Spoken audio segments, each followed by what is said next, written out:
They're doing here, Kelly, is going after 8 specifically named leaders of the IRGC, and what they're doing is designating them. That means those individuals are going to have difficulty accessing global financial markets because banks around the world tend to follow Treasury's lead in terms of not allowing any transactions involving those designated individuals. What's not clear here, though, is exactly what impact that's going to have on the day-to-day lives of these 8 officials. I asked Treasury Secretary Mnuchin here at the White House whether the U.S. has intelligence on these officials to know if they have any assets in the global financial system, if they've got any assets in the United States or Europe. He said they do have intelligence on them, but he didn't answer the question about whether any of these folks actually use the global financial system or if they're based entirely in Iran. So day to day, this might not affect their lives, but if they try to do anything outside of Iran, this could really cramp their style financially. Charles, what do you think the implications of this will be, and how do you expect Iran to respond? Well, I think what we're seeing here is the president trying to thread the needle. You know, he's somebody who wants to use bluster and pressure to get Iran to back down. On the other hand, he's a kind of a neo-isolationist. He's told his base that we're bringing the troops home. He wants out of Syria. He wants out of Afghanistan. He doesn't want a new war in the Middle East. And so this is an effort to kind of increase the heat, to get the Iranian leadership to change their view and to go back to the negotiating table, or possibly to get regime change.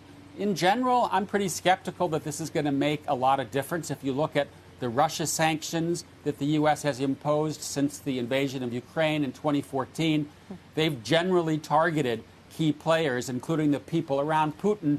They haven't had much impact on changing Russian behavior. So, yeah, this does turn up the heat.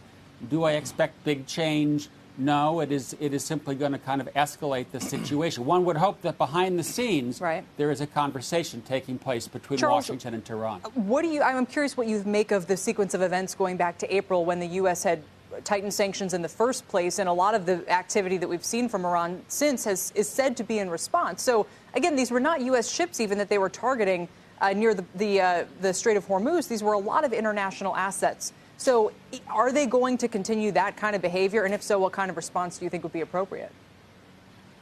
Well, yeah, I think that this is going to be a kind of cat and mouse situation where neither side really wants to get into a shooting war.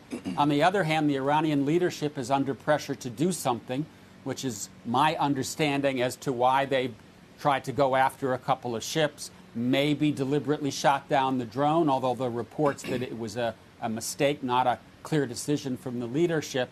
So right now, I think you have a situation in which both Washington and Tehran feel pressure to up the ante, and therefore I don't think we're going to see stasis. We're not at some kind of equilibrium. We will see some kind of Iranian response. And again, I think the key question here is, are we going to see a channel of communication open that tries to push the pressure back down rather than up? And finally, Eamon, this morning when we were speaking to Halima Croft about this and others, they said, we want to know what the goal is here. What is the U.S. goal? And related to that, what are the rest of the tactics we might use? You know, if we've kind of run out on sanctions, will we expect more cyber attacks or things like that?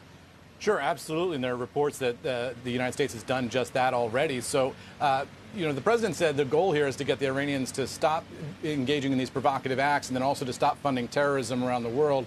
But you do get the sense there is a sort of an ad hoc vibe to all this. The president tweeted over the weekend that these sanctions were coming Monday. But this morning I asked the White House press office, you know, when are we going to get an announcement? Who's going to make the announcement? What are the specifics?